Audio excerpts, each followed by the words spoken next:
Hi, Denny Johnson here. I would like to share with you some unusual and interesting experiences that I've had in the last couple of weeks that I've been waiting to feel a bit more deeply before I share them. And it is the result of consistently practicing the protocol of seeking to feel and experience the feelings I'm going through, not related to the season and the month and the time of the day. I've been practicing.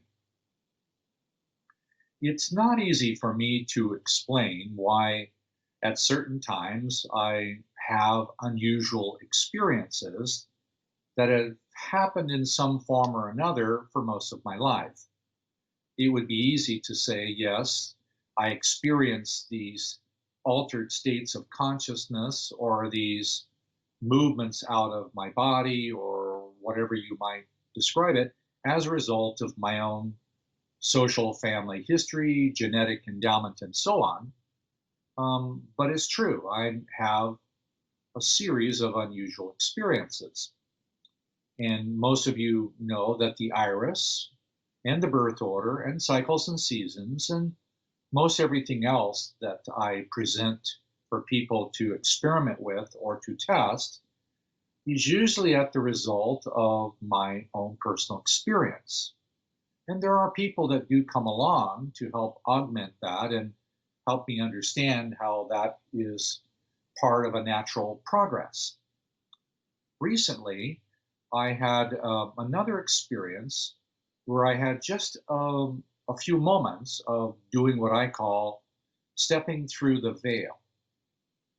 And it's hard to explain to people who haven't had these kinds of experiences that there are different dimensions of reality that are available all of the time. So for me, all around us, all of the time, there are multiple different degrees of spheres or different degrees of consciousness. There's a parallel universes, there's all kinds of things that go on in this present reality. So my occasional experience of stepping through what I call the veil is useful. Sometimes it's not easy to see something and then return to the sensory world of the mind, which is essentially where we exist most of the time, was inside of a boundary of the mind. To experience something just beyond the boundary of the mind is what's available to us to see or to become or to realize. So my experience was I had a moment to step through the veil. When I'm describing the veil, the only picture I could find that somewhat feels like it is the picture behind me now. The veil for me has always felt aqueous, very, very thin, but very strong, but very, very aqueous. It has a supple skin-like quality, but it's usually translucent. In my experience of it, in this side of the veil, it's more like a mirror, so you can't really see the actual mirror itself. You just see the reflection of the world around you. And that's the physicality of the human body, the nature environments, the social domestic world. But stepping through the veil for me is like stepping through this fluid mirror and then being able to turn around and to have a different view of the world I live in. And it's literally like seeing it from a third person perspective, where the ability to perceive it is actually heightened. So the heightened quality gave me the ability to see the world I'm living in and even see myself, what I saw was that my body and my layers of mind and my layers of history is layer upon layer upon layer of emotional damage, meaning that my whole family tree phenomenon and my social emotional connection to my family, my community, my country, the globe, they're interwoven layers. And I saw quite clearly about 99.9% of the time, I'm engaged in some form of intrinsic layer. And this layer can be called many things. It can be called a mask, it can be called a personality, it can be called a facade, a persona. It's given many different names.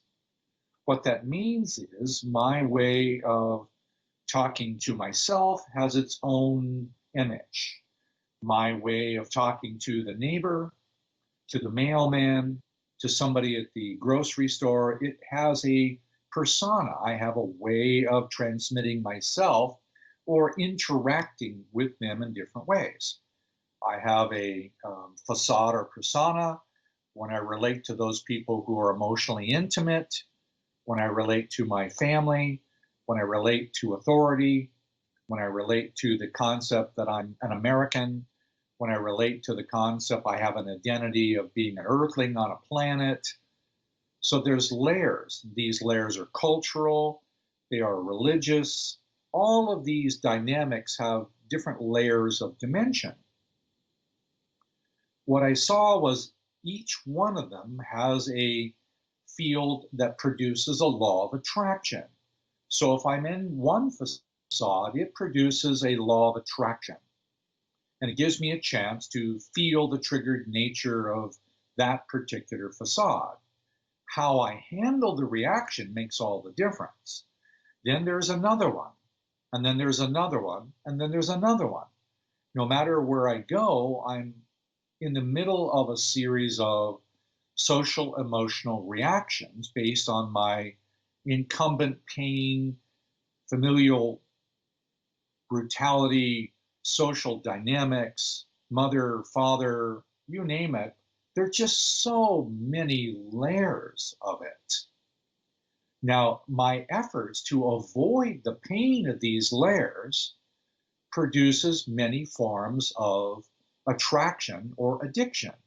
So I might be addicted to sugar or coffee or walking or sex or television or video games or you name it. I'm engaged in a continuous vortex of activity, mostly designed to avoid deeper feelings. While I was on the other side of the veil, watching my own self doing what I'm doing, it was very helpful to experience the state of the true me behind the veil, having no judgment at all of anything that I'm doing. My higher, truer self observes the reality that I'm engaged in layer after layer of facade, and that I could see that as I was in my very small and sometimes puny efforts of wanting to take this triggered reaction, take it inside, and seek the truth about this social emotional reaction. Just seek the truth of this one. And here comes another one, seek the truth. Here comes another one, another feeling, another reaction. What was unsettling when I came back was the reality that every time I'm triggered by something that comes to me through a law of attraction, I'm actually engaged in diminishing myself. I'm giving away something of my life. I'm giving away my life force. I'm giving away my opportunity to remain in the physical body. I'm giving away the opportunity to be able to use that to grow in some way.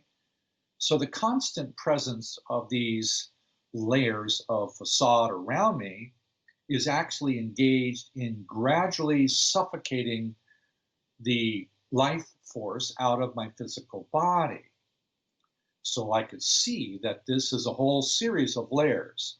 I mean, recently I had an opportunity to react to social politics and Trump and Biden and the global phenomenon, and all of that reaction, and all of those interior responses that were triggered are actually engaged in diminishing my existence. And I'm giving away my life force as a soul by staying in a constant grinding process. Even if I'm just attacking myself with emotional reaction, self pity, other things that people do, self doubt, confusion, despair.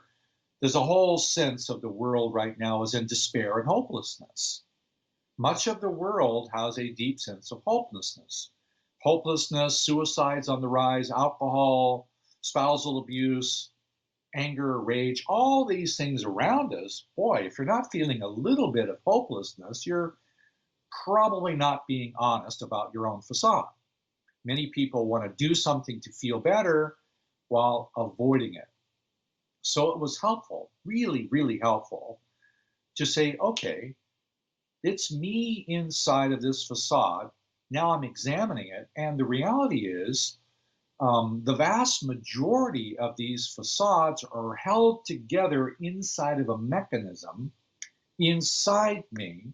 And it's the same mechanism that keeps my lungs breathing at a certain level or rate.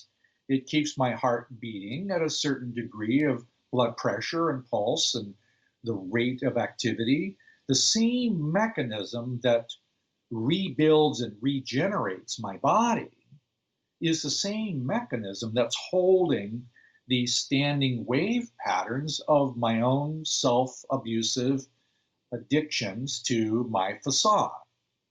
A facade is only an effort to avoid a feeling. An addiction, no matter what kind it is only an effort to avoid a painful feeling. So if I take each individual trigger and have the sincere desire to want to discover the truth about it, it gradually builds up something inside. Very slowly, it builds up this inner strength. You can call this integrity. You can call this your will. You can call this your identity. You can call it many different things, but the gradual process of being or desiring to be 100% responsible for every feeling known or unknown, wittingly or unwittingly engaged in, is a gradual process of strengthening this experience of moving, if you will, upward. By me, that upward mobility is increasing the range of access to feelings, which is extraordinarily important right now because we are engaged in what I call a very large diameter called global, while simultaneously having to re-examine our personal belief systems about self, home, family, emotional, physical, financial support, social relationship dynamics. We're really right down there into social distancing for the purpose of re-examining what we really hold to be true. Now, with each one of these different layers of facade rippling back to me, if I take the little ones and the bigger ones and the bigger ones and the bigger ones, and I seek to know the truth about the actual pristine soul within me, the truth about the intelligent design for my existence related to everyone else's existence. Do I want to be genuinely responsible for the outward bound growth of my own feelings, my own soul, the opportunity to be able to move onward? It really is up to me. That's what's really pretty remarkable. The only way I actually get out of all of these multiple facades is have this sincere desire to want to be who I am actually, without all of those facades. So now I'm actually much more comfortable being in my facade. I get to watch it. Ah, there I am again doing another facade. There I am again doing another addiction to avoid this. There I am again not being authentic because I'm afraid to be. There I am again, not really expressing and receiving affection or emotion or truth. There I am again not really being authentic because I'm afraid. I was a little afraid to actually tell you about my experience of going through the veil because that sounds really, strange to people who've never had the experience. So should I not share my experience? Well, I've made a commitment to those people who are interested in on this particular website to share my experiences as I'm going through them, because I think ultimately it's beneficial for all of us if I can do this. So that's what I've gone through recently, and I really hope that that helps to just give you some sense of opportunity, something that is more capable of helping you see the facade and being comfortable with it and inviting it to be made known rather than trying to hide it even more. So I will continue to share this with you, and I would like to come back on another recording and tell you some further experiences I'm still having relative to the equinox, and I'm more committed than ever to continue the protocol. Cycles and Seasons now has become even stronger because it's utilizing the intelligence of the world around me and God's design. And I really want to be able to prepare myself to go through the next equinox just about 6 months from now. So that's where I am. I'll come back and share a little bit more of that one at another time. Do your best to be exactly where you are, and may your own feelings keep increasing to enable you to grow even more. Have a good day. Talk to you soon.